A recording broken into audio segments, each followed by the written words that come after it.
মসজিদ হবে তৈরি থেকো তৈরি রেখো সুন্নতি আমল ইমান একদিন তোমারি নাম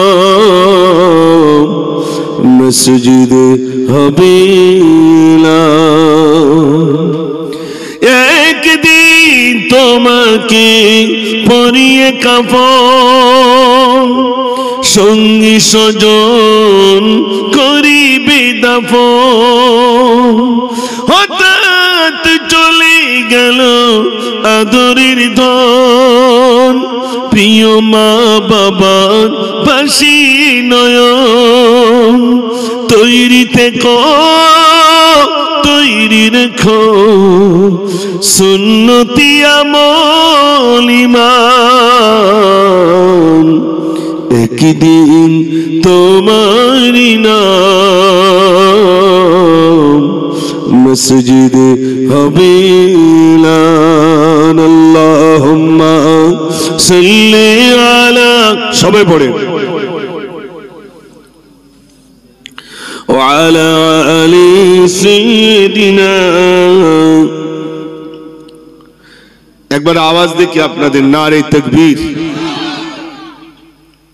ইলেকশন তো হয়ে গেছে তাহলে আর এত আসতে হবে কেন একটু সবাই মিলে আল্লাহর নামে একটু জোরে নেন নারে তাকবীর মাশাআল্লাহ আর কয়েক ঘন্টা পরে আপনাদের মসজিদের মুয়াজ্জিন সাহেব বলবেন আল্লাহু আকবার আল্লাহু আকবার আল্লাহ মহান আল্লাহ বড় মুয়াজ্জিন আবার বলবেন আশহাদু আল্লা ইলাহা ইল্লাল্লাহ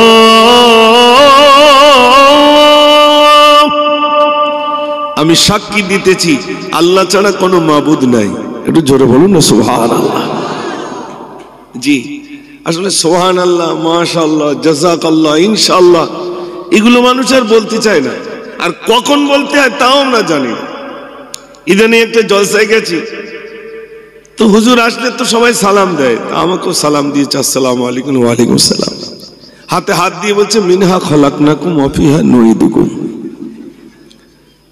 আরে কি সর্বনাশী লোক রে বাবা হাতে হাত দিয়ে মিনহা খলাকনাকুম আমি বলি চাচা আগে মরি তারপর মাটি দিও তাহলে কোকাশে ভুল হয়ে গেছে মানে কখন কোনটা ইউজ করতে হয় আমরা জানি না এই তো মিলাদ হচ্ছে যাওয়ার সময় সব চটে ফেলে দিতে পারি যা শুনেছি এই যা শুনলাম এইখানে থাকলো আমি তো দেখেছি মিলাদ মানে মনে হচ্ছে পানা পুকুরে ঢিল মারার মতো যতক্ষণ পানা পুকুরে ঢিল পড়ে পানা কি হয় কথা বললেন আমার সাথে সরে যায় আর ঢিল মারা বন্ধ হলে পানা আবার এক জায়গায় যাবে শুধু বেরোতে পারলি হয় তাড়াতাড়ি দিয়ে একটা মেরিলে তখন বোঝা যাবে পানা এক জায়গায় এসে গেছে এই জন্যে আমি লিক সারাই করা বক্তব্য ছাড়া পারিনি সুবহানাল্লাহ রাজ একটু কম করি আর লিক সারাই আমি বেশি করি হাতে একটু গাদ দিকে লাগতেই পারে আগে থেকে সিলিন্ডার হচ্ছে আমি তাহলে তাকবীর একটু জোরে দেন আমি আলোচনা শুরু করব ইনশাআল্লাহ নারে তাকবীর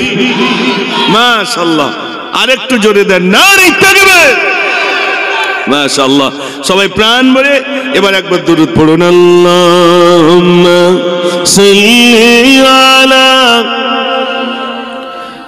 মাওলানা মুহাম্মদ ওয়া আলা আলি সাইয়্যিদিনা ऐसा जिगंबद वाले मंजूर दुआ करना जब वक्त नज़र आए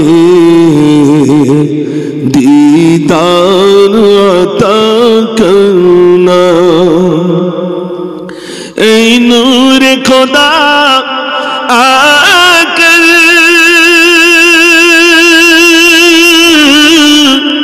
आँखों में समा जाना या दर पे बुला या ख्वाब में आ जाना ऐ पर्दनशी दिल के पर्दे में रहा करना जब वक्त नज़र आए दीदार अता करना अल्लाहुम्मा सल्ली अला सबे पढ़े मौलाना मुहम्मद व अला आलि सय्यिदिना সাল্লাল্লাহু আলাইহি সাল্লাম। সম্মানিত আজকে সবার সুনামধন্য সভাপতি সাহেব, দূর দূরান্ত হতে আগত উলামা হযরত, বিশেষ করে আমার পূর্ববর্তী বক্তা আমার বন্ধুবর এতক্ষণ যাবত আপনাদের কাছে খুব সুন্দর আলোচনা রাখছিলেন এবং সামনে উপবিষ্ট জ্ঞান পিপাসু দিনদার ইমানদার আল্লাহওয়ালা বাবাজির ও ভাইরা, আল্লাহ সুবহানাহু ওয়া তাআলার প্রতি প্রশংসা যে আল্লাহ আমাদেরকে দুনিয়ার সমস্ত কর্ম থেকে দূরে রেখে তানার পুত ও পবিত্র ধর্মসভায় বসার মতো, শোনার মতো, বলার মতো যে আল্লাহ সুযোগ করে দিয়েছেন, সেই মহান স্রষ্টার প্রতি শুকর আদায় করি। সবাই সমস্বরে, ভক্তি ভরে, প্রাণ ভরে উচ্চ আওয়াজে বলি আলহামদুলিল্লাহ। সবাই মিলে বলুন আলহামদুলিল্লাহ। কেউ যদি জিজ্ঞেস করে ভাই কেমন আছেন, কি বলবেন? আমরা বলি কোন রকমে কেটে কুটে যাচ্ছে। আজ থেকে এটা বন্ধ করুন। যেই কেউ জিজ্ঞেস করে ভাই কেমন আছেন, সঙ্গে সঙ্গে বলবেন আলহামদুলিল্লাহ আমি ভালো আছি। মা কেমন আছেন? আলহামদুলিল্লাহ। ব্যবসা বাণিজ্য কেমন চলছে? আলহামদুলিল্লাহ ভালো চলছে। আপনি শুকরিয়া আদায় করবেন, আল্লাহর নিয়ামত বাড়িয়ে দেবেন। জোরে বলুন না সুবহানাল্লাহ। কিন্তু আমরা শুকরিয়া আদায় করতে পারি না। এ কাল কলমাখানি দেন, যিনি কলমাখানি দেন তিনি ওই কাতারে কাতারে জিজ্ঞেস ভাই রান্না বান্না সব ঠিক আছে? সব ঠিক আছে, তো একটু লবণ চড়া হয়ে গেছে ভাই। তারপরে সাইটে যাই, ভাই সব রান্না বান্না সব ঠিক আছে? সব ঠিক হয়েছে, তোমার খাদিমদারে সর্বনাশ করিস। একবারও বললো না যে আলহামদুলিল্লাহ। বলেছে ভাই? এটা ওসব বেরোবে না, জবান থেকে বার হয় না। কখন আলহামদুলিল্লাহ বলতে হয়। আল্লাহ পাক কোরআন পাকের ভিতরে কি বলছে শোনেন। আল্লাহ বলছেন কুল্লাউ কানাল বাহরু মিদাদাল লিকালিমাতি রাব্বি লানাফিদাল বাহরু ক্বাবলা আন তানফাদা কালিমাতু রাব্বি ওয়ালাউ জিনা বিমিসলিহি মাদাদা। আল্লাহ রাব্বুল আলামিন বলেন পৃথিবীর সমস্ত পানিগুলো নিয়ে যদি তোমরা কালি বানাও, পৃথিবীর সমস্ত গাছগুলো কেটে কেটে যদি তোমরা কলম বানাও, এরপরে যদি আমার প্রশংসা লিখতে থাকো, লিখতে লিখতে লিখতে তোমাদের কালিগুলো শেষ হয়ে যাবে, তথাপিও আমার প্রশংসা লিখে লিখে শেষ করা যাবে না। একটু জোরে বলুন না সুবহানাল্লাহ। আল্লাহর প্রশংসা করে শেষ করা যাবে? যাবে না। আল্লাহ রাব্বুল আলামিন আমার বলে 7 সমুদ্রের পানিগুলো যদি তোমরা ডবল বানাও, ডবল বানানোর পরে পুনরায় যদি তোমরা কালি বানাও, কালি বানানোর পরে যদি আমার প্রশংসা লিখতে থাকো, লিখতে লিখতে লিখতে তোমাদের কালিগুলো শেষ হয়ে যাবে, তথাপি আমার প্রশংসা লিখে লিখে শেষ করা যাবে না। আল্লাহর শুকরিয়া প্রশংসা করে করে করে করে শেষ করা যাবে না। যদি বলেন একটুখানি বলি, নীলরতন, পিজি যে হসপিটালগুলো আছে একটু তাকিয়ে দেখেন, আমাদের মতো কত মানুষ সেখানে শুয়ে আছে, আছে না নাই? নীলরতন, পিজি, আরজি কর, আরো যত হসপিটাল আছে আর যত নার্সিং হোম আছে, কোনো বেড খালি নেই। আল্লাহ আমাদেরকে সুস্থ রেখেছেন, ভালো রেখেছেন, সবল রেখেছেন। তাহলে শুকরিয়া আদায় করবো কার? আল্লাহ। আল্লাহ বলছেন এই যে আপনারা প্যান্ডেল করেছেন, ও ভাই কতদিন লেগেছে, ডিক্রেটার আছে? এটা করতে কদিন লেগেছে বলবো না, যা 3-4 দিন লেগেছে। এই যা কারুকার্য করেছে তো বিরাট ব্যাপার। আল্লাহ একটা আসমান বানিয়েছেন। আল্লাহ রব্বুল আলামিন বলেন, আসমান তৈরি করলাম, বললাম কুন ফায়াকুন, হয়ে গেল। জমিন তৈরি করলাম, বললাম কুন ফায়াকুন, হয়ে গেল।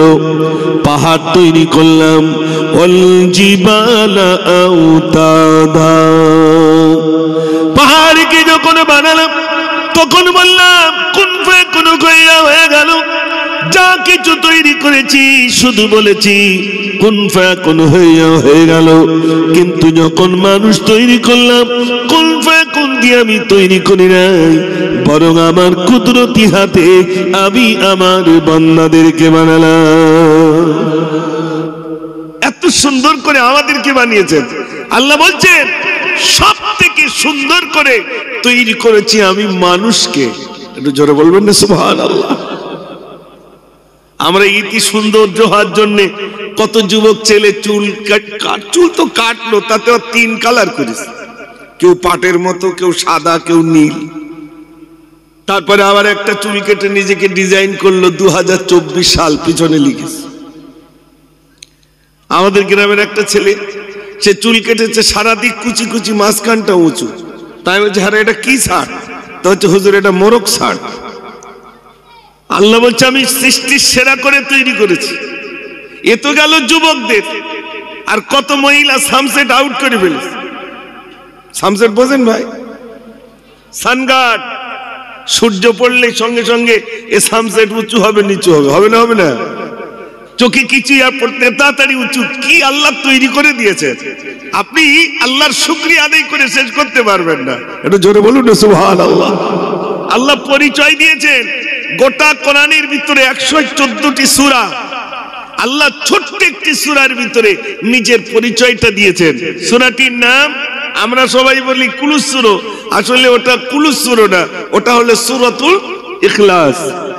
ওই সূরার ভিতরে আল্লাহ নিজের পরিচয়টা দিচ্ছেন। কুল হুয়াল্লাহু আহাদ আল্লাহুস সামাদ লাম ইয়ালিদ ওয়া লাম ইউলাদ ওয়া লাম ইয়াকুল লাহু কুফুয়ান আহাদ। আল্লাহ নিজের পরিচয়টা কি দিচ্ছেন দেখেন, আমি যেটা গজল আকারে লিখলাম।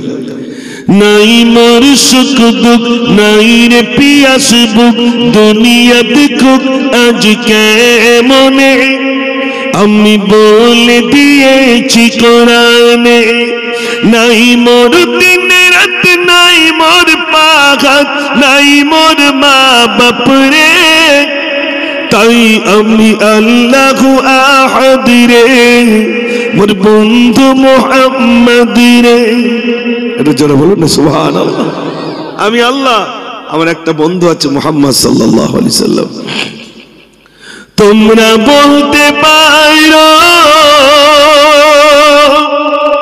এই সাথে আসমান কেমন করে টাঙিয়ে রাখা, এই আসমানের কোলে শূন্য দোলে, চন্দ্র সূর্য কি পাওনা দেখা, আমি কত জ্ঞানী মেঘে রাখি পানি।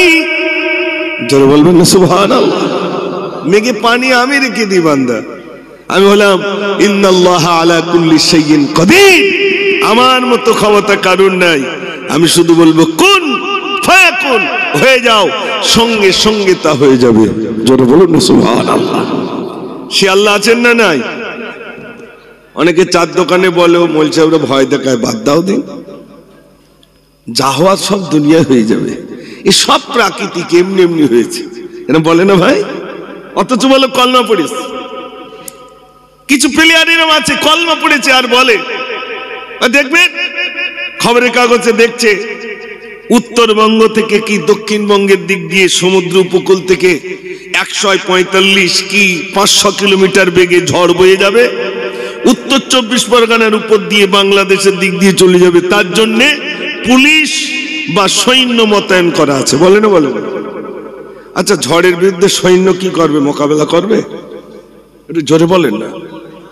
তা সৈন্য মোতায়েন করে গেছে, তার মানে কি সৈন্য কিছু করতে পারবে বলে মনে হয়? দেখেননি কিছুদিন আগে এনআরসি করবে বলে বিরাট ষড়যন্ত্র। আসামে তো হয়ে গেছে, আল্লাহ আসামে নিয়ে গেছেন, এনআরসি হবে। আল্লাহ বলছে তার আগে আমি এনআরসিটা করিলি।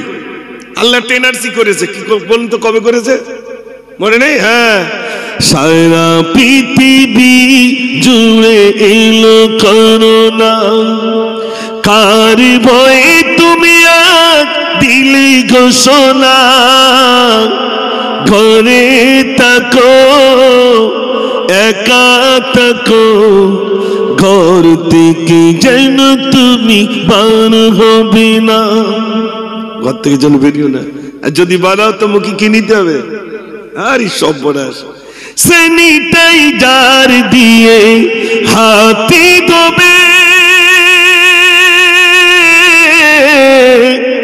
মাস্ক পরিধান করে বাহিরে যাবে। আচ্ছা, নাক মাস্ক দেখলে, মাস্ক দিলে নাক আর গাল, তাই তো, এই দুটো গার্ড করবে। মানুষের কটা লিক বলুন তো, জানেন? আল্লাহ, কেউ জানে না। 9টা, ঠিক বলেছেন, একদম গুড। মানুষের 9টা লিক, তাহলে 2টো নাক, 2টো চোখ, 2টো কান, কটা হলো? 6টা, আর গাল একটা, কটা? 7টা, আর 2টো বললাম না জি। তাহলে এই 9টা লিক থেকে তো করোনা ঢুকতে পারে। মানুষ 3টে গার্ড করলো। আল্লাহ বলছে করোনা, আল্লাহ এমন একটি ভাইরাস দিলেন, আল্লাহ বলছেন বান্দা ও তো সামান্য ডোজ, ওর থেকে বড় বড় ডোজ আমার কাছে আছে। কাল্লা ইদা দুক্কাতিল আরদু দাক্কান দাক্কা, আল্লাহ বলছেন আমি জমিনটাকে চূর্ণ বিচূর্ণ করে দেব। ওয়াজা রাব্বুকা ওয়াল মালাকু সাফফান সাফফা, ফেরেশতারা সেদিন কাতারে কাতারে দাঁড়াবে। আমি সেদিন হয়ে যাব কাহ্হার, আমি সেদিন বলবো কে আছো এই রাজত্বের মালিক? আল্লাহ আছেন না? নাই, আছে। মানুষ এখনো বিশ্বাস করে না। কবরে গিয়ে হাসে, কবরস্থানে গিয়ে হাসে আর বলে ও করোনায় মরেছে। কেউ বলে ভাই ও ক্যান্সারে মরেছে, আর ইনি ক্যান্সারে মরবে না। কেউ কারোর ভাই বলবে না যে আজরাইল মেরেছে, বলবে? বলবে না। আসুন আমি গজলও শোনাবো, আলোচনাও করবো ইনশাল্লাহ। আপনাদের কষ্ট হচ্ছে না তো? মাশাআল্লাহ। 12টার আগে হয় ঘুম পাড়ানি, 12টার পরে হয় ঘুম ছাড়ানি। আমি যদি এখন ঘুম পাড়ানি করি সব ঘুমিয়ে পড়বে, এই জন্য আমার ঘুম ছাড়াতে হবে। আর আমার এমন দোষ, নাঙল চষতে হবে, পেটে দিতে হবে, ধান রুতি হবে, তারপর বাড়ি যেতে হবে। মানে একটা হবে না, তার মানে বক্তব্য রাখতে হবে, গজলও বলতে হবে, আর একটা জিনিস সেটাও পরে লাস্টে বলবো ইনশাল্লাহ। যুবকরা বলছিল ওটাও বলতে হবে, ঠিক আছে ইনশাল্লাহ। যুবকরা তো আলহামদুলিল্লাহ। আর যুবকদের বিরাট অবদান। আমি কমিটির যুবক ভাইদের বলবো সামনে আসতে হবে। আর আজকে আমরা ওয়াদা করব ইনশাল্লাহ নামাজ ছাড়বো না, এই নিয়ত করিয়ে তারপর বাড়ি যাব। এক জায়গায় জলসায় গেছি, তো কমিটির সব মানে বাপজিরা আছে, কিছু মুরব্বীরা বলছে হুজুর এরা কেউ নামাজ পড়তে চায় না, একটু নামাজের কথা বলবেন। তা হচ্ছে নামাজের কথা তো বলবো। তা বাপ ছেলের বলতে খোকা এক বান্ডেল বিড়ি কিনিলে, তা বাপ যদি ছেলের বলে বিড়ি কিনে নেয় তো বিড়ি খাবে না, ছাড়বে? তাহলে কেউ কথা বলে না। তাহলে বাপের ভালো হতে হবে তো নাকি? বাপ চার দোকানে গিয়ে শুধু সিরিয়াল দেখতেছে, তা ছেলে কি আল্লাহর ওলি হবে? রাগ করছেন আপনারা? আর না ভাই, বাপকে ভালো হতে হবে, মাকে ভালো হতে হবে, তারপরেই তো সন্তান ভালো হবে। মার বাপকে সুন্দর হতে হবে। রাসূল বলেছেন তোমাদের সন্তানদের সামনে সুন্দর সুন্দর কথা বলো। আর আমাদের বাপ মারা কি কথা বলছে শোনাবো আজ আপনাদের, শোনেন। একটা ছোট্ট আকিয়া বলি। বড় পীর আব্দুল কাদের জিলানী রহমাতুল্লাহ আলাইহি হুজুর মায়ের গর্ভে ছিলেন। ভাইরা আমার, মা জননী কোরআন পড়তেন। ওয়াকিয়াটি এসেছে বড় পীর আব্দুল কাদের জিলানী রহমাতুল্লাহ আলাইহি জন্ম নিলেন, বড় হয়েছেন। মা জননী হাতটি ধরে ওস্তাদের কাছে নিয়ে গেলেন, হুজুর আমার ছেলেটাকে একটু কোরআন শরীফ শিক্ষা দেন, আলিফ শিক্ষা দেন। ওস্তাদ হুজুর যেই না বললেন বাবা ভালো আলিফ, ছোট ছোট্ট বাচ্চা নিয়ে আলিফ তো বলে দূরের কথা একটা কাঠের পানা শুনিয়ে দিল। ভাইরা আবার ওস্তাদ অবাক হয়ে গেলেন। মা শিক্ষা দিতে দিয়েছিল আলিফ, কিন্তু একটা কাঠের পানা শুনিয়ে দিল। হাতটি ধরে বড় পীরের মায়ের কাছে গিয়ে বলছিল, আব্দুল কাদেরের মা, ও আব্দুল কাদেরের মা, তুমি আমার সঙ্গে মিথ্যা কথা বলেছো কেন? তোমার ছেলেটাকে তুমি আলিফ শিক্ষা দিতে নিয়েছিলে, কিন্তু তোমার ছেলে একটা কাঠের পানা শুনিয়ে দিল। বড় পীরের মা ডুকরে ডুকরে কাঁদেন, চোখের পানি পড়েন। ওস্তাদ বলেন, আব্দুল কাদেরের মা, তুমি আমার কথায় কি ব্যথা পেয়েছো? কি ব্যথা পেলাম? কি ব্যথা পেয়েছো? আমি ব্যথা পাই না, আমার মনে ভিতরে কষ্ট হয়। আমার আব্দুল কাদের যখন আমার পেটে ছিল, আমি তখন একটা কাঠের পানা পড়েছিলাম বলে আমার আব্দুল কাদের একটা কাঠের পানা নাফেজ হয়েছে। আমার কষ্ট হচ্ছে, সেদিন যদি আমি গোটা কোরআনটাই খতম করে দিতাম, আমার আব্দুল কাদের 18 পারার হাফেজ হতো না, বরং গোটা কোরআনের হাফেজ আমার আব্দুল কাদের বেড়ে যেত। একটু জোরে বলুন না সুবহানাল্লাহ। আর আমাদের মা বাচ্চা পেটে থাকতে এত মোবাইল দেখে, বাচ্চা বলে আমি বেরোতে পারলি হচ্ছে। ঠিক বলছি না ভুল বলছি?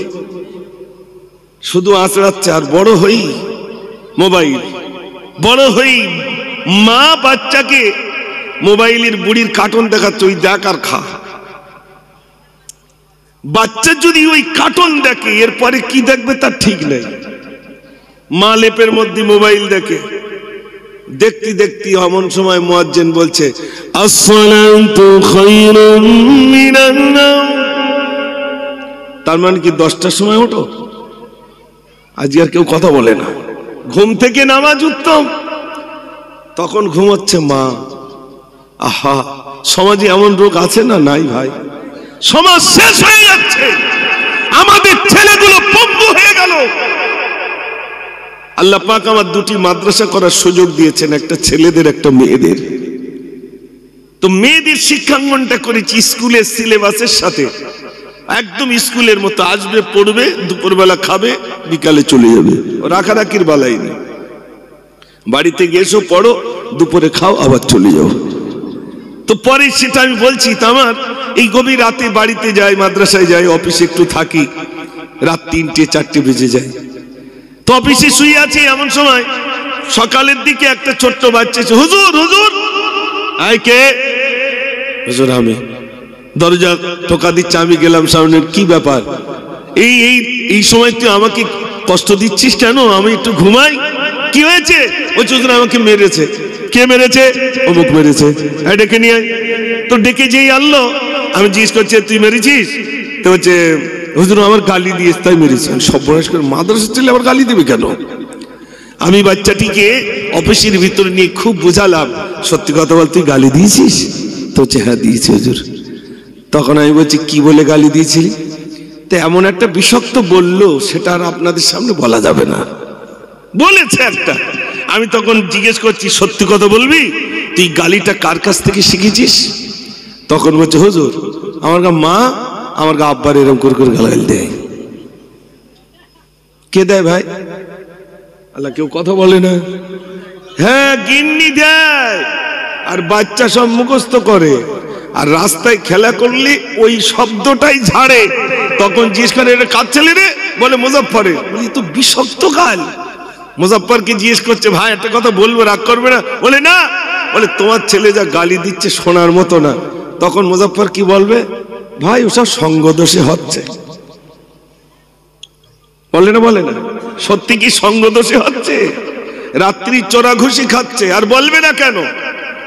বিয়ের সময় তো গাল হা করেছিল, টোটো দিতে হবে, ইঞ্জিন ভ্যান, লরি, ট্রেন, ওরে বাবা, এই সব চেয়েছে।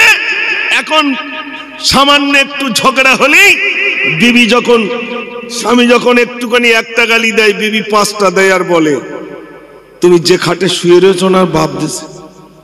যেটায় জামা রাখো ওটা আমার বাপ দিয়েছে। যেটায় টাকা রাখো ওটা আমার বাপ দিয়েছে। যেটা কান মোড়া দিয়ে হাড়োয়ায় যা, ওটা আমার বাপ দিয়েছে। আমার বিরুদ্ধে কথা বলবে, তার মানে চোরাঘুষি চলবে না? চলবে না ভাই?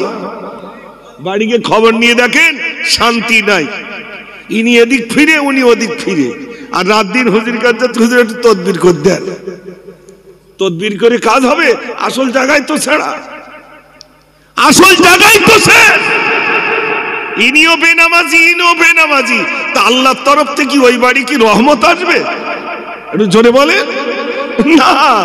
ইনিও বেনামাজি, ইনি 10টায় ওঠে তো উনি 12টায় ওঠে, কেউ নামাজ পড়ে না।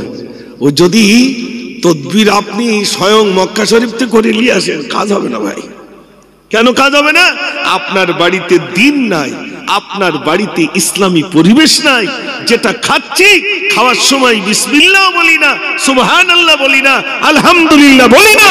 কোরআনের আওয়াজ আমার বাড়িতে নাই, আমার বিবিটা বেনামাজি, আমার ছেলেটা বেনামাজি, আমার মেয়েটা বেনামাজি, আর আমি শুধু জানাজা নামাজে যাই। এরম আছে না নাই? আল্লাহ, মসজিদগুলো এতিম হয়ে যাচ্ছে। আর আমরা বলতেছি ওই ইমাম সাহেব তুমি ভাতা পাচ্ছ, তুমি নামাজ পড়াও, আর মুয়াজ্জিনে বলতে তুমি টাকা পাচ্ছ, তুমি আজান দাও। আমরা আর কি করতে যাবো? তোমরা দুজন চালাও।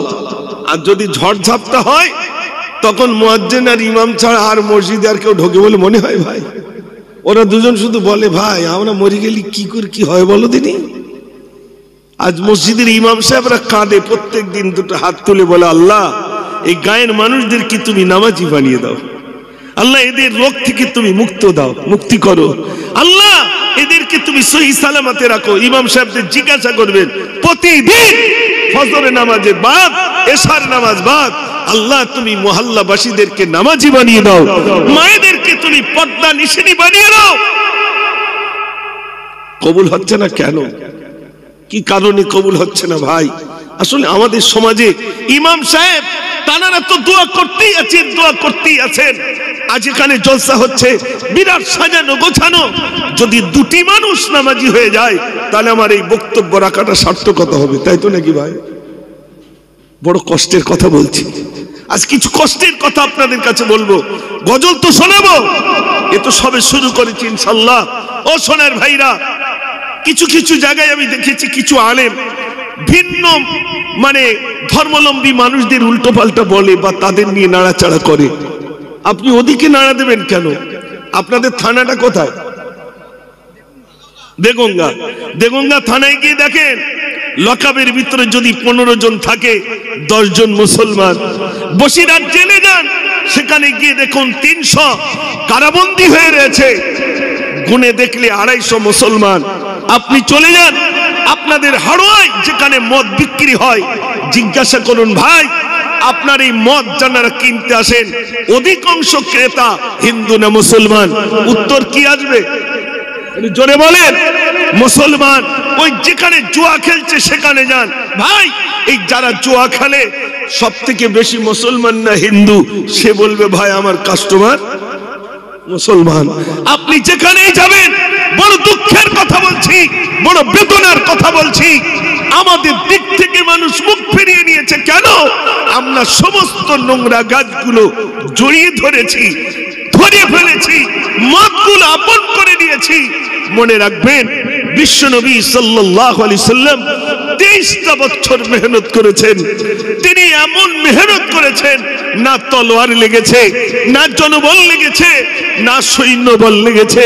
আল্লাহ বলে দিলেন আপনি মানুষের কাছে এই রকম ভাবে নসিহত করুন, উদউ ইলা সাবিলি রাব্বিকা বিল হিকমাতি ওয়াল মাউইযাতিল হাসানা। মানুষের কাছে সুন্দর নরম আওয়াজে সুন্দর কথা আপনি বলুন, মানুষের কাছে হিকমতের সহিত কথা বলুন, মানুষকে আমার দিকে আকৃষ্ট করুন।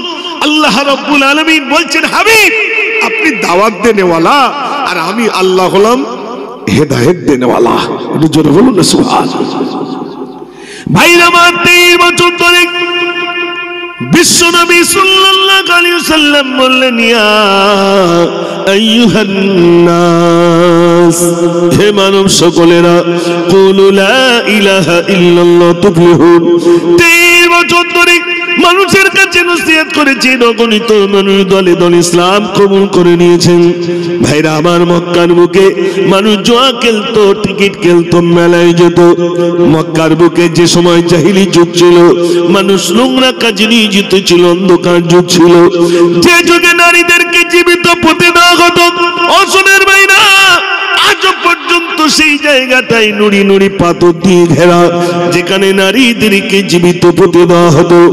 ভাইরা আবার, যে যুগে নারীদেরকে জীবিত পুঁতে দেওয়া হতো, যে যুগে মানুষ মদ খেত, মানুষের মাথার খুলিতে সারাপ তারা পান করত, মদ খেত। ও সোনার ভাইরা, বিশ্বনবী সাল্লাল্লাহু আলাইহি ওয়াসাল্লাম বলেছেন, আনা খাতামান নবিয়্যিন, আমি হলাম শেষ নবী, লা নবিয়্যা বাদি, আমার পরে আর কোন নবী আসবে না। নবী আসবে ভাই? নবী আসবে না, নবী আসার দরজা বন্ধ। এবার আপনাদের কাছে বলি, জাহিলি যুগে মদ ছিল, এই যুগে আছে না নাই? সে যুগে ব্যভিচার ছিল, এই যুগে আছে না নাই? সে যুগে নারীদেরকে জীবিত পুঁতে দিত, আর এই যুগে নারীদের হাত বেঁধে পা বেঁধে মুখ ধরিয়ে দিয়ে পুড়িয়ে দিচ্ছে। ঠিক বলছি না ভুল বলছি? তাহলে সে যুগে যা ছিল, এ যুগে আরো বেশি হলো।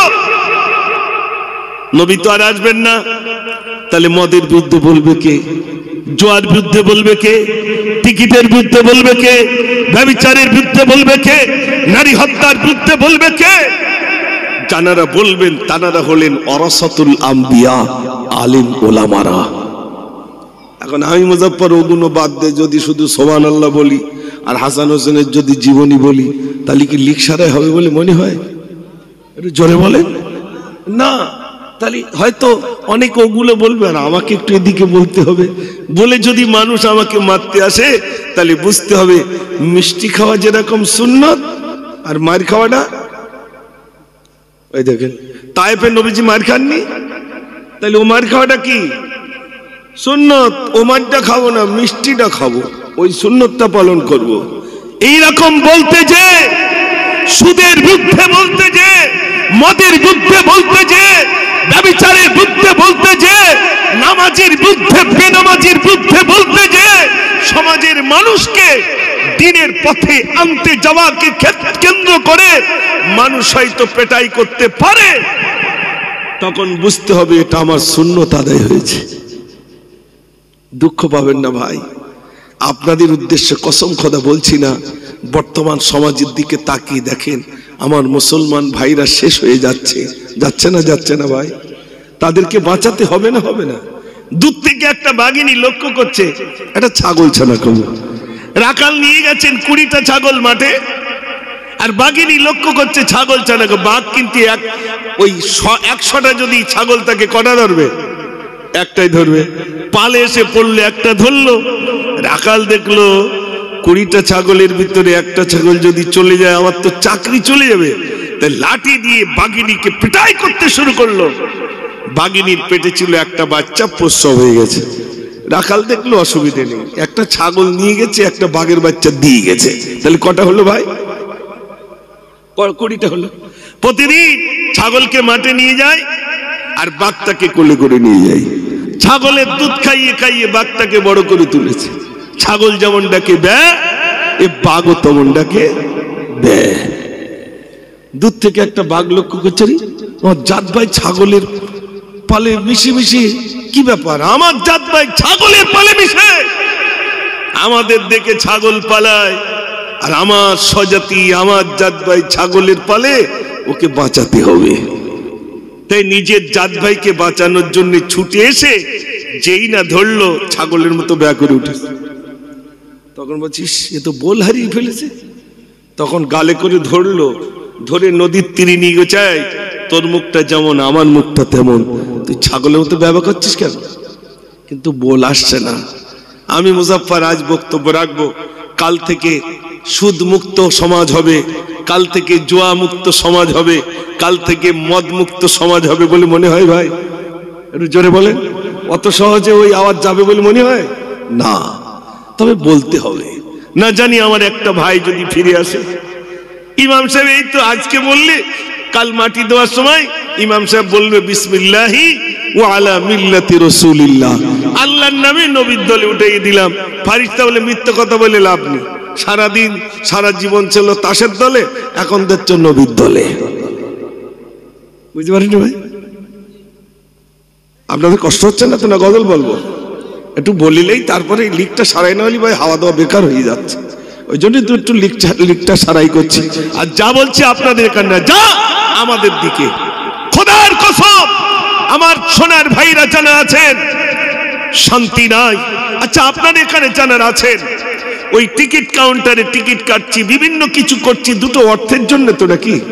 আচ্ছা আগে একটু শুনে নি, বলুন তো ভাই আপনারা টাকা চান না শান্তি চান? শান্তিটা তো আসতে হয়ে গেছে। অনেকে বলে টাকা থাকলে সব হয়, টাকা না থাকলে কিচ্ছু হয় না, বলে না ভাই? টাকা আছে মানে সব ঠিক না ভাই, টাকায় শান্তি নেই। শান্তি কোথায় আছে? ওই লরির পিছনে লেখা আছে সুখ স্বপ্নে শান্তি শ্মশানে। কত ওই লরি বলেন, ইঞ্জিন ম্যান বলেন, টোটো বলেন, সবার পিছনে কথা লেখা থাকে না ভাই? একটা লরির পিছনে লেখা আছে সুখ স্বপ্নে শান্তি শ্মশানে। যুবক বলছে কই সুখ স্বপ্নে আছে কি দেখি, স্বপ্নে দেখছে বাঘ হালুম করে পড়ছে, এখানে তো সুখ নেই। শান্তি যদি শ্মশানেতে গিয়ে দেখেছি, গিয়ে দেখছে সেখানে তো বাঁশের পেটাই চলছে, তাহলে শান্তি কোথায়? শান্তি কোথায় যুবক শোনেন, আল্লাহ পাক কোরআন পাকের ভিতরে বলছেন শান্তি কোথায়? আলা বিযিকরিল্লাহি তাতমাইন্নুল কুলুব। শান্তি যদি পেতে চাও একমাত্র আল্লাহর স্মরণের ভিতরে শান্তি নিহিত রয়েছে। একটু জোরে বলুন না সুবহানাল্লাহ। ও সোনার ভাইরা, আপনাদের পা জোড় করে বলি, হাত জোড় করে বলি, পা ধরে বলে যায়, ওই টিকিট কাউন্টারে টিকিট কাটছেন বিরাট টাকার মালিক হবেন বলে, বিশ্বাস করুন ওখানে শান্তি নাই। বিরাট টাকার মালিক শান্তি নাই, শান্তি নাই। ভাইরা আবার আজ মুসলমান সমস্ত নোংরা কাজের ভিতরে আমরা পড়ে রইলাম। দুটি অর্থের জন্য নামাজকে বিসর্জন দিয়ে দিলাম, নামাজকে জীবন থেকে সরিয়ে দিলাম দুটো অর্থের জন্য। সোনার ভাইরা আমার আজকেই মনে যান, দেখবেন সব অর্থগুলো বন্টন হয়ে যাবে। ভাইরা আমার বাচ্চা সেকেন্ডার চলে যাওয়ার আগে দুটো হাত কাপড়ের বাইরে থেকে বললেন, আমার শিষ্য শোনো শোনো, আমার ইন্তেকালের পরে আমার হাত দুটো কাপড়ের বাইরে রাখবে। শিষ্যরা বললেন হুজুর কাপড়ের বাইরে রাখবে কেন? হুজুর বললেন বাবা শোনো, কাপড়ের বাইরে ঝুলিয়ে রাখবে। দুনিয়ার মানুষ দেখো আমার বিরাট অট্টালিকা, বিরাট রাজপ্রাসাদ সব কিছু ছেড়ে খালি হাতি আমাকে যেতে হলো, দুনিয়ার মানুষ যেন তা দেখতে পায়। দুনিয়ার মানুষ আমাকে দেখে শিক্ষানিক অসনের বাইরা এখনই যদি ডাকাশি চলে যাওয়া লাগবে, সব ছেড়ে দিয়ে চলে যাওয়া লাগবে। যারা মদের সঙ্গে জড়িয়ে, যারা জোয়ার সঙ্গে জড়িয়ে, যারা টিকিটের সঙ্গে জড়িয়ে মনে মনে করছে হয়তো বয়স হয়ে গেলে মসজিদে যাবো, কিন্তু মনে রাখবেন ইমাম গাজ্জালী রাহমাতুল্লাহ আলাইহির কাছে একজন যুবক গেলেন, হুজুর আমি একটা স্বপ্ন দেখলাম। কি স্বপ্ন দেখেছো বাবা? হুজুর আমি স্বপ্ন দেখলাম আমি আমাকে একটা বাঘ তাড়া করে নিয়ে যায়, বাঘের তাড়ায় ছুটতে বহু দূরে চলে এলাম, সামনে গিয়ে দেখলাম একটা দড়ি ঝুলছে রশি, আমি ছুটে গিয়ে ওই দড়িটা ধরে নিলাম। হঠাৎ নিচের দিকে আত্মগোপন করার জন্য গেলাম, কিন্তু নিচের দিকে তাকিয়ে দেখি বড় বড় সাপ আর পোকামাকড়। আমি নজর করে দেখলাম যে বাঘটা তাড়া করে আসছিল ওই বাঘটা আমার গর্তের সামনে রইল, মুখটা হা করে রইল। আমি নিচের দিকে তাকাই সাপ, উপরে দেখলাম বাঘ। আমি দড়িতে ঝুলেই রইলাম, না নিচে যেতে পারি না উপরে যেতে পারি। এমন সময় দেখলাম বাম দিকে একটা বিরাট মৌচাক, ওই মৌচাকে শুধু মধু ভরা। ভাই আমার বলছেন ওই মৌচাকে শুধু মধু ভরা। মনে হচ্ছে আমি একটু মধু সংগ্রহ করি। আমি নজর করে দেখলাম আমি যে দড়িটা ঝুলছিলাম ওই দড়িটা কাটার জন্য দুটো ইঁদুর এলো, একটা সাদা ইঁদুর আর একটা কালো ইঁদুর। সাদা ইঁদুর কুরকুর করে দড়ি কাটে, আবার কালো ইঁদুর কুরকুর করে দড়িটা কেটে দেয়।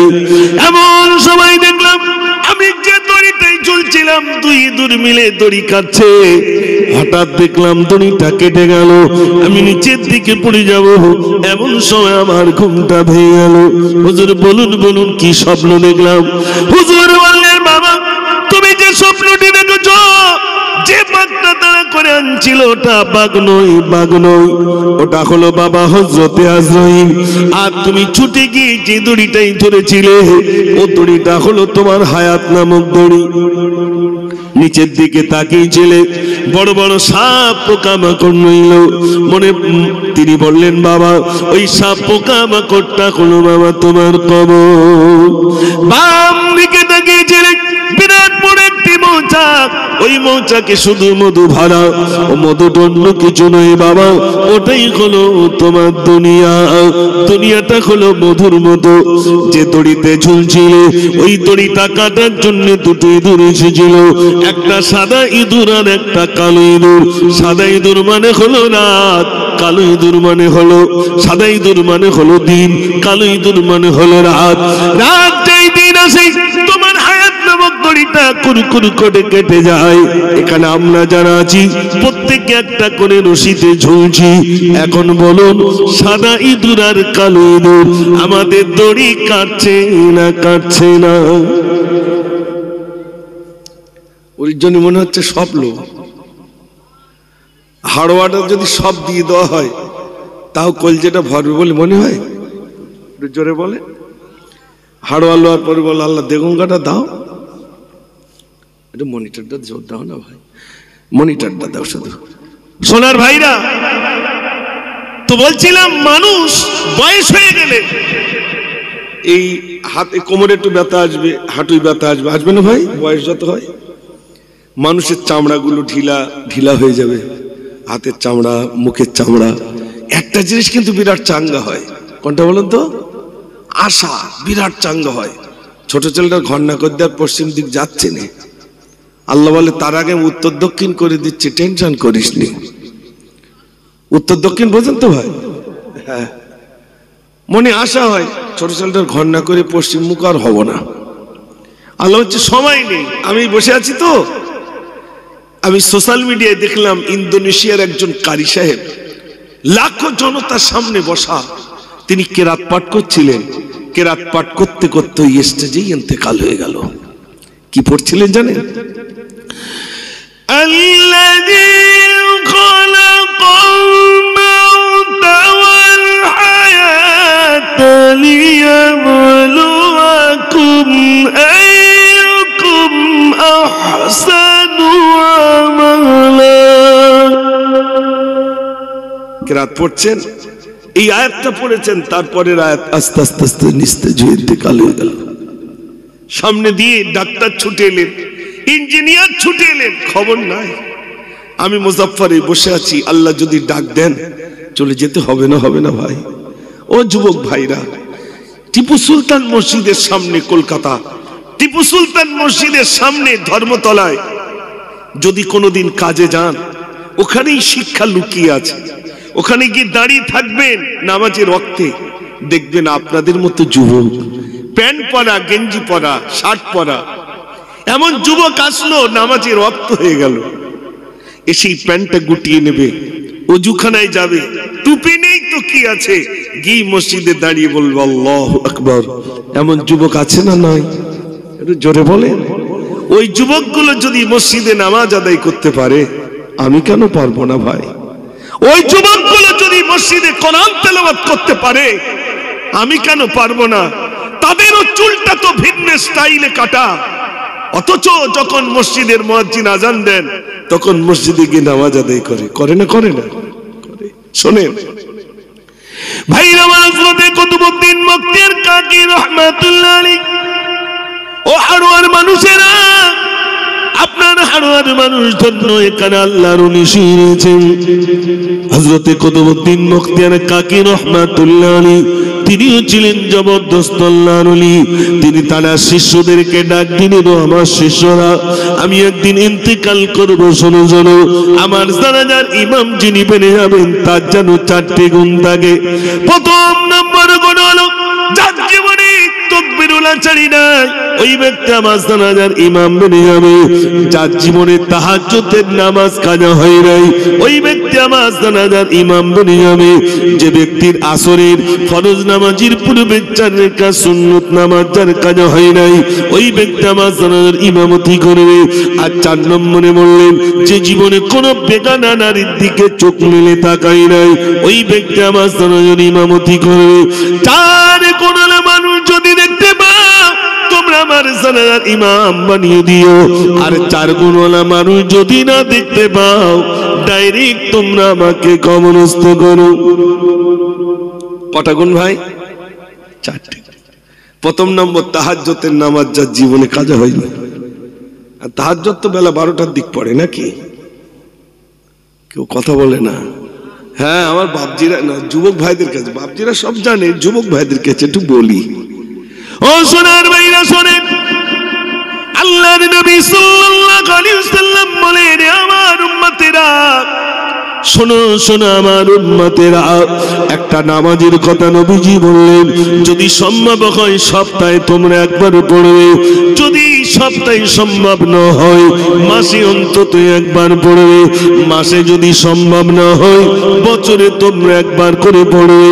বছরে যদি সম্ভব না হয়, মরণের আগে অন্তত একটি বার তোমরা পড়ে মরবে। ওই নামাজটার নাম কি? দেখেন, যুবকরা নাকি জানে না, বলছে সালাতুত তাসবিহ নামাজ। নবীজি বলেছেন মরণের আগে ওইটা একটু পড়ে মরু। ও ভাই, মানুষ মারা গেলে বাঁশ আগে কবরে যায় না লাশ যায়? আপনাদের দিকে লাশ আগে যায় আর বাঁশ পরে যায়? বাঁশ আগে যায়। বাঁশ বলে আমি যাচ্ছি, তুমি এসো। বিশ্বাস হয় বলে মনে হয়? কবরের কথা কি বলবো?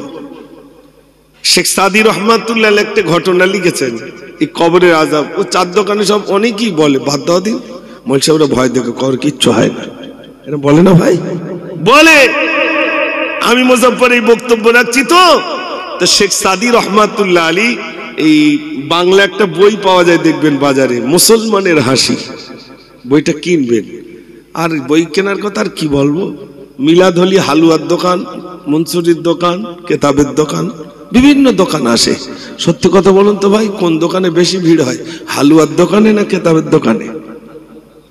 মুসলমান জানে হালুয়া খাবো, পায়খানা করবো, তাহলে ওই কেতাব কিনতে রাজি নি আমি। জ্ঞান সঞ্চয় করব না, কত খেটি বলবো তাই বলো, আমি খাচ্ছি। আর সত্যি তো, আল্লাহর নবী বলেছেন তোমাদের পেটটাকে 3টে ভাগে ভাগ করো, 1 ভাগ খালি, 1 ভাগ ভর্তি, আর 1 ভাগ পানি। কবা হলো? 3 ভাগ। কাল যদি কলমাখানি হয়, তা পেট 3 ভাগ থাকবে বলে মনে হয়? শুধু বলে ঝোল ভাত দিয়ে একটু হাত দিকে দাও, তা উঠবে, তাও হাত ধরে তুলবে। উঠবে যখন, তাও হাত ধরে তুলতে হবে। পেট আর 3 ভাগ থাকে না, থাকে কি না? অথচ নবীজি বলেছেন তোমাদের পেটটাকে 3টে ভাগে ভাগ করো, 1 ভাগ পানি, 1 ভাগ খালি, 1 ভাগ ভর্তি। তা যদি রাখতে পারো, ইবাদত বন্দেগীতে তোমরা বেশি মনোযোগী হয়ে যাবে। জোরে বলুন না সুবহানাল্লাহ। ও সোনার ভাইরা আমার, আমি আপনাদের কাছে বলছিলাম, তাহাজ্জুদের নামাজের কথা বলছিলাম। ও সোনার ভাইরা আমার, তাকবীরুল্লাহর কথা হযরত কুতুবউদ্দিন মুক্তার কাকি রাহমাতুল্লাহ আলাইহি বলেন, যার ভিতরে 4টি গুণ রইল, ওই ব্যক্তি নামাজ জানাজার ইমামতি করবে। ও সোনার ভাইরা আমার, যার ভিতরে 4টি গুণ রইল, প্রথম নম্বর গুণ হলো যার জীবনে তাহাজ্জুদের নামাজ কাজা হয় নাই। দ্বিতীয় নম্বর গুণ হলো যার জীবনে তাকবীরুল্লাহ ছাড়ি নাই। 3 নম্বর গুণ হলো যার জীবনে আসরের ফরজ নামাজের পূর্বে 4 রাকাত সুন্নত নামাজ যার কাজা হয় নাই। আর 4র্থ নম্বর হলো বেগানা নারীর দিকে চোখ মেলে তাকাই নাই। এমন 4 গুণওয়ালা মানুষ যদি হও, আমার জানাজার ইমাম মানিও। আর 4 গুণওয়ালা মানুষ যদি না পাও, ডাইরেক্ট তোমরা আমাকে কবরস্থ করো। ও সোনার ভাইরা, তাহাজ্জুদের নামাজ গভীর রজনীতে যদি কোনো মানুষ তাহাজ্জুদের নামাজ পড়ে, সিজদায় গিয়ে যদি কাঁদে আর বলে, আল্লাহ আমি আমার গুনার জন্য তাহাজ্জুদের নামাজ পড়ি, আল্লাহ দুনিয়ার কেউ জানে না, আল্লাহ দুনিয়ার কেউ জানে না, তাহাজ্জুদের নামাজ পড়বি, বান্দা কাঁদবে। আল্লাহ বলবে, বান্দা মাথা বান্দা সবাই ঘুমিয়ে যায়, আর আমার বান্দা আমার ভয়েতে সেজদা দেয়। আমার বান্দা তুই মাথা ধর, তোর চোখের পানি আমি সহ্য করতে পারি না। ওরে আমার বান্দা, আমি আল্লাহ তোর জীবনের ত্রুটিগুলো আমি রব্বুল আলামিন ক্ষমা করে দিলাম। একটু জোরে বলুন না সুবহানাল্লাহ। ক্ষমা হয়ে যায়। তাকবীর উলা বোঝেন? ইমাম সাহেব যখন মসজিদে নামাজ পড়াবে, ইমাম সাহেব যখন ইকামত দেবে, আল্লাহু আকবার আল্লাহু আকবার, যিনি মুয়াজ্জিন সাহেব, এবার ইমাম সাহেব বলবেন আল্লাহু আকবার, এর মনে মনে বলেন সুবহানাকাল্লাহুম্মা বিহামদিকা ওয়া তাবারাকা ইসমুকা ওয়া তাআলা জাদ্দুকা ওয়া লা ইলাহা গায়রুক আউযু বিল্লাহি মিনাশ শাইতানির রাজিম বিসমিল্লাহির রহমানির রহিম। এটুকু বলে এবার ইমাম সাহেব বলেন আলহামদুলিল্লাহি রাব্বিল আলামিন আর রহমানির রহিম মালিকি ইয়াউমিদ্দিন। ইমাম সাহেব বলে না, ইমাম সাহেব যেই বলবেন আলহামদুলিল্লাহি রাব্বিল আলামিন, এই বলার আগে আপনাকে বলতে হবে আল্লাহু আকবার। তালি হলো তাকবীরে উলা।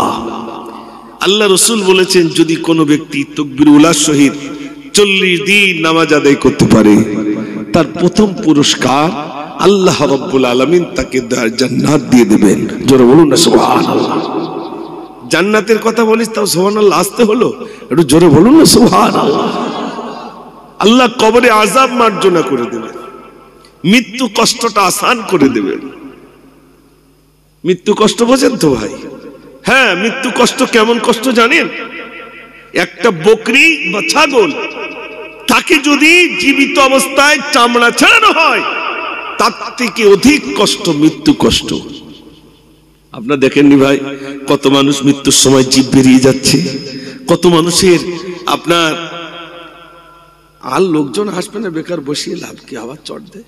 তোমরা কজন আসবে তাই? হ্যাঁ আসবে লোক, আচ্ছা তাহলে এসো। আবার এই রাত্রি আর কারা আসবে? দুরূদ শরীফ পড়েন আল্লাহুম্মা সাল্লি আলা। আমি বুঝতে পারছি গজল না বললি আবার মতো হচ্ছে, শোনাবো তো, দাঁড়া একটু দরুদ জোরে পড়েন না। ওয়া আলা আলি সাইয়্যিদিনা, প্রাণ ভরে পড়ুন আল্লাহুম্মা সাল্লি আলা সাইয়্যিদিনা মাওলানা মুহাম্মদ ওয়া আলা আলি সাইয়্যিদিনা সাল্লাল্লাহু আলাইহি ওয়াসাল্লাম। আবার আগামী কালমনির পাশেই জলসা আছে নাকি আমার? আচ্ছা, ওখানে আবার শুধু গজলের জন্য। তো আলহামদুলিল্লাহ, ওখানে সেদিন তো, কালকে তো একটু বেশি গজল হবে, আর আজকে একটু আলোচনা হচ্ছে, তাহলে অসুবিধা নেই তো। আলহামদুলিল্লাহ, তাহলে আজ একটু আলোচনা করি, আর মাঝে মাঝে একটা বলি। তবে কালকে ওখানে একটু স্পেশাল স্বরূপ, মানে ডাক্তারি করতে আসতেছি আর কি, অনেকদিন পরে, অনলি ফর শুধু গজল। আমি তো বললাম ভাই আমি পারবো না, তাও যুবকরা জোর করে ধরলো না, হুজুর একটু আসতে হবে। তাই বললাম ঠিক আছে, ইনশাল্লাহ আমি 10টা পর্যন্ত ইনশাল্লাহ আপনাদের মাঝে থাকবো। যাই হোক, আমি কালকেও কিছু গজল শোনাবো, আজকেও শোনাবো, দেখে একটু আওয়াজ না রে থাকবে। চল মদিনা চল মদিনা চল মদিনা চল মদিনা, এই নবী লাও সালাম আমি গুনাহগার, তোমারই আশিক আমি, লাও গো আজি মোর খবর। তোমায় বলতে পারি না তুমি যে খোদার দিবানা, আঁখি দেখি মদিনা, আঁখি দেখি মদিনা। চল মদিনা চল মদিনা চল মদিনা চল মদিনা, এই খোদা তোমার পাগল বোঝে না,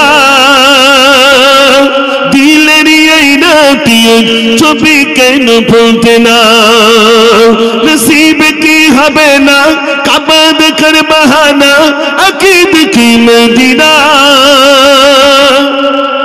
আঁখি দেখি মদিনা। চল মদিনা চল মদিনা চল মদিনা চল মদিনা, নারে তাকবীর, আল্লাহু আকবার। এই কচি তোর বসে যায়, প্লেয়ার বসে যাও। বসে বসে এই রাত্রে তোমরা জেগে, আমি তো বুঝতে পারছি আমার লোকে সব। বসো, সামনে বসো, মাশাআল্লাহ, বসো। আবার দাঁড়িয়ে রয়েছে, বসো, মাশাআল্লাহ। আমি ফ্রি ফায়ার লেবো সব বলিনি, যে যা চুল কাটে কাটুক, যে যা সুখ পরে পড়ুক, সবই বলিনি। তোমরা বসো, টেনশন নেই, বসে যাও। মাশাআল্লাহ, একটু জোরে আল্লাহর নাম নেন, আবার শোনাবে ইনশাআল্লাহ। একটু জোরে আওয়াজ দেন, নারে তাকবীর। এতক্ষণ আলোচনা রেখেছি তো, একটু শরীরটা গরম করেন। এই শিশু নবীকে দাও না আমার, নিয়ে যাবে হালিমা তোমায়। এই শত শত তুমি মক্কা এলো, জীর্ণ গাথা নিয়ে হালিমা এলো। হালিমা তোমার দেখন গিয়া, হালিমা তোমার দেখন গিয়া, তোমার কোলে শিশু নবীরা।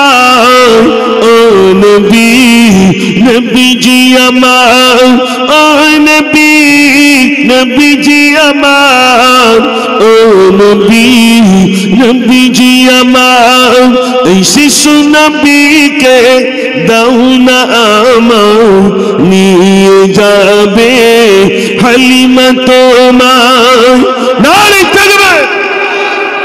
বলছিলাম হযরতে কুতুবউদ্দিন বখতিয়ার কাকি রহমাতুল্লাহ আলাইহি মৃত্যুর আগে ওসিয়াত করেছেন, নামাজ জানাজা যিনি পড়াবেন তার কটা গুণ থাকবে? 4টে। প্রথম নম্বর, যার জীবনে তাহাজ্জুদের নামাজ কাজা হয় নাই। দ্বিতীয়, যার তাকবীরুল্লাহ ছাড়ি নাই। তৃতীয় নম্বর, যার আসরের ফরজ নামাজের পূর্বে 4 রাকাত সুন্নত নামাজ যার কাজা হয় নাই। আর 4 নম্বরে বলছেন যে কোনোদিন বেগানা নারীর দিকে চোখ মেলে তাকাই নাই। 4 গুণটা কি খুব সহজ ভাই? হযরত কুতুবউদ্দিন বখতিয়ার কাকি রহমাতুল্লাহ ইন্তেকাল করলেন। ভাইরা আমার ইন্তেকাল হয়ে গেল, গোসল দিয়ে দাও হয়ে গেল, কাপড়ের কাপড় পরিধান করে ময়দানে আনা হলো। লক্ষ লক্ষ জনতা সব ভাইরা আমার জানাজায় শামিল হয়ে গেলেন। কিন্তু নামাজ পড়াবেন কে? শিষ্যরা দাঁড়িয়ে বললেন, ও কুতুবউদ্দিনের ভক্তরা, ও কুতুবউদ্দিনের ভক্তরা, ও কুতুবউদ্দিনের শিষ্যরা। হযরতে কুতুবউদ্দিন বখতিয়ার কাকি রহমাতুল্লাহ আলাইহি ইন্তেকালের পূর্বে ওসিয়াত করেছেন, যার ভিতরে 4টি গুণ রইল। এই 4 গুণওয়ালা মানুষ তানার জানাজায় ইমাম মেরে যাবেন। হযরতে কুতুবউদ্দিন বখতিয়ার কাকি রহমাতুল্লাহ আলাইহি বলেছেন, যার জীবনে তাহাজ্জুদের নামাজ কাজা হয় না, যার জীবনে তাকবীরুল্লাহ ছাড়ি নাই, যার জীবনে আসরের ফরজ নামাজের পূর্বে 4 রাকাত সুন্নত নামাজ কাজা হয় নাই, যার জীবনে কোনো বেগানা নারীর দিকে চোখ মেলে তাকাই নাই, এমন মানুষ যদি থেকে থাকে তাড়াতাড়ি করে আসুন, হযরতে কুতুবউদ্দিনের জানাজার ইমাম মেনে যান। কোন লোক নাই, লাখো জনতা। হঠাৎ পিছন থেকে একজন হাত উঁচু করে বলছে, আমি জানাজার ইমাম বেনে যাব। একটু জোরে বলুন না সুবহানাল্লাহ। আচ্ছা, লাখো জনতার নজর এখন কোন দিক যাবে ভাই? সেই পিছনে কি হাত উঁচু করেছে? হ্যাঁ জি, কে হাত উঁচু করেছে? ওই মানুষটা এবার আস্তে আস্তে আসছে সামনে। ভাইরা আমার, সবার নজর এই মানুষটার দিকে হারে। এই মানুষটার জীবনে তাহাজ্জুদের নামাজ কাজা হয় না, এই মানুষটার জীবনে কোনো তাকবীরুল্লাহ ছাড়ি নাই। সবার সামনে এসে হযরতে কুতুবউদ্দিন বখতিয়ার কাকি রহমাতুল্লাহ আলাইহি কাফনের কাপড়টা খুলে কপালে একটা চুমা দিয়ে বলছেন, ও কুতুবউদ্দিন, তুমি এমন ওসিয়াত কেন করে গেলে? ও কুতুবউদ্দিন, তুমি এমন ওসিয়াত কেন করে গেছো?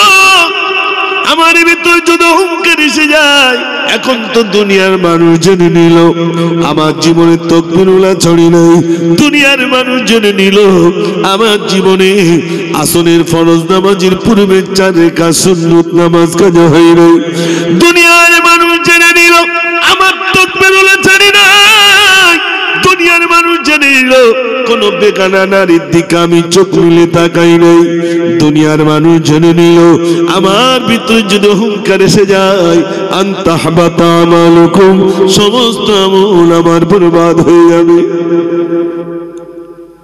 আমার মাদ্রাসার ওই মাঝে মাঝে একটু কালেকশনে যাই, তো এক জায়গায় বিল লিখেছি, তো হাজি লিখিনি, বলছে টাকা দেবো না।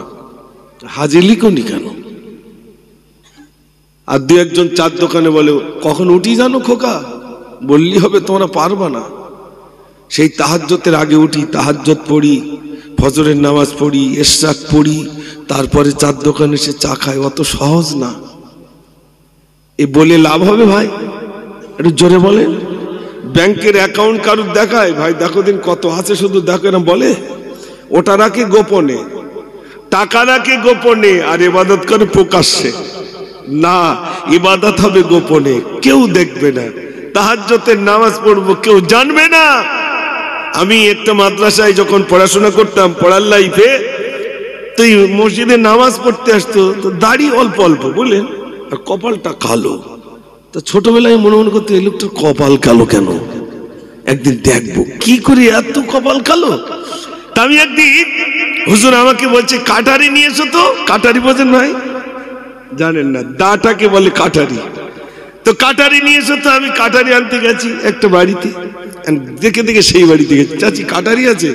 দেখছি একটা নির্জন জায়গায়, সেই যার কপালটা কালো নির্জন জায়গায় বসে বসে তসবিহ গুনছে, আল্লাহ আল্লাহ করছে, আর সামনে কোরআন শরীফ রেহেল কাটে আছে। তা আমি চাচির বলছি, চাচি তাই চাচা কতদিন ধরে এরকম ওই জায়গায় বসে বসে জিকির আজগার করে?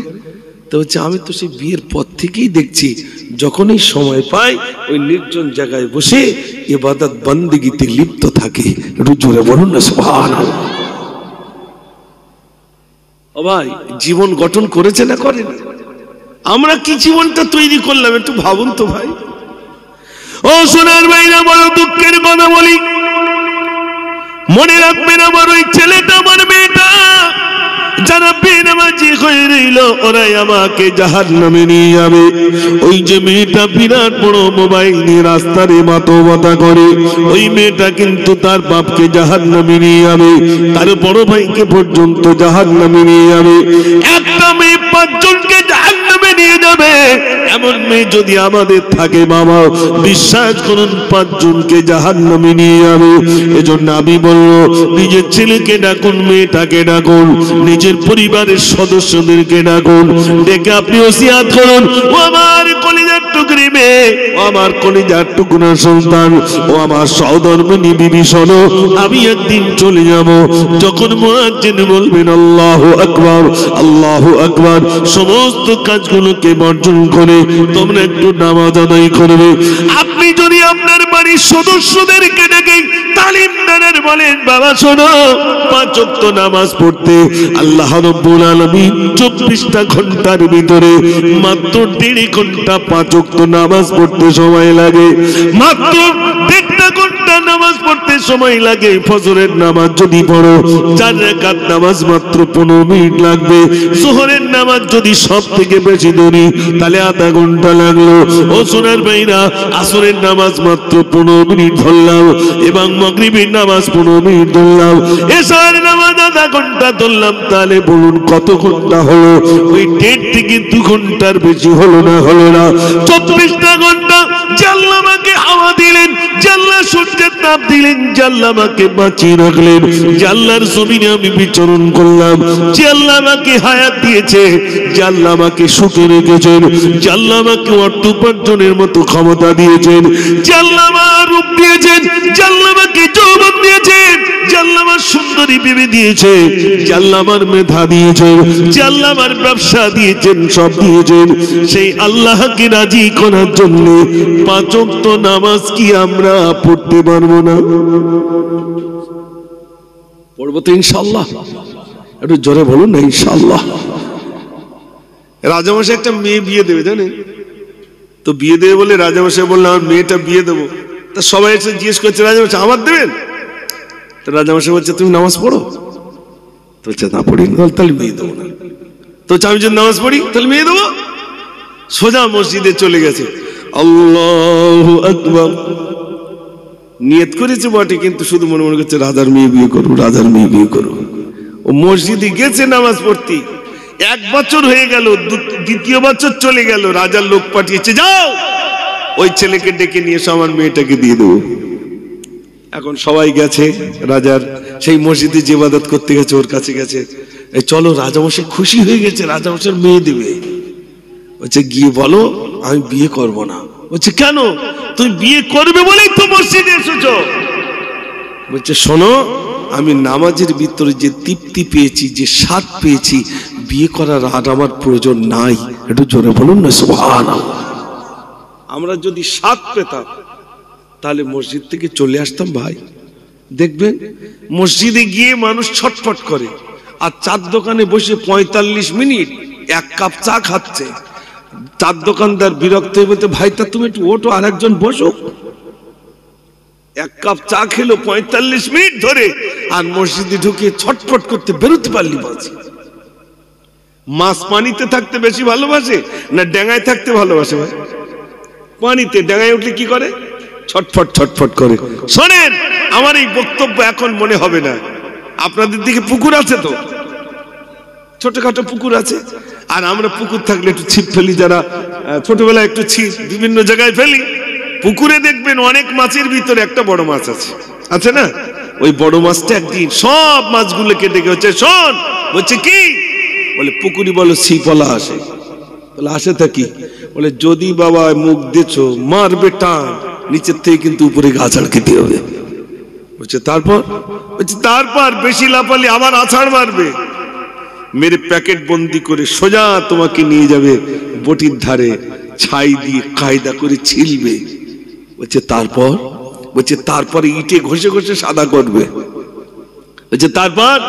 বলছে তারপরে তোমাকে টুকরা টুকরা করবে, গরম তেলে ভাজবে, ঝোল করে খাবে। এই কথাগুলো বড় মাছ বললো, ছোট মাছরা বললো বাদ দাও দিন, আমাদের নাকি আবার ছিপলা আসবে নাকি ধরবে টানবে। বড় মাছের কথা নিল না। এরা এদের মতো ঘরে হঠাৎ একটা ছিপলা এসে টান এরকম নাচায়, আর যেই ধরেছে মারলো টান, এক টানে নিচে থেকে উপরে আছাড় খেলো। বেশি লাফাচ্ছিল বলে আবার ধরে আবার একটা মারলো, মেরে প্যাকেটের ভিতরে নিল, সোজা চলে গেছে বটির ধারে। চুলো থেকে ছাই বার করে যখন ছিলছে মাখিয়ে, তখন বলছি এই মিলাদটাই তো বড় মাছ করেছিল। আর যদি শুনতাম তো আমার বটির ধারে এরাম ছেলা ছিলতো না। আমার মিলাদ এখন মনে পড়বে না, যখন বটির ধারে ছেলবে তখন মনে পড়বে। বুঝতে পারেনি ভাই? আমি এছাড়া আমার ব্রেনে কিছু নেই, আর কি দিয়ে বোঝাবো? আমি তো বোঝাবার জন্যই এসেছি নাকি? তা আমার আর ভিতরে আর কি আছে তা দিয়ে বোঝাবো? তাহলে এবার বলুন, ওই বটির ধারে যেতে হবে না হবে না? একটু জোরে বলেন। যেতে যদি হয়, সত্যিকারের যদি ইঁদুর, সাদা ইঁদুর আর কালো ইঁদুর যদি দড়ি কাটে, এমন সময় মুয়াজ্জিন মসজিদে শুধু একটুকুন বলবেন বিশেষ ঘোষণা, কান খাড়া হবে। কার নাম বলে তা ঠিক নেই। ঠিক বলছি না ভুল বলছি? তাই আমি উঠি বলেছিলাম, একদিন তোমারি নাম মসজিদে হবে না, একদিন তোমারি নাম মসজিদে হবে না। তৈরি থেকো, তৈরি রেখো কবরের মাল সামান, একদিন তোমারি নাম মসজিদে হবে না।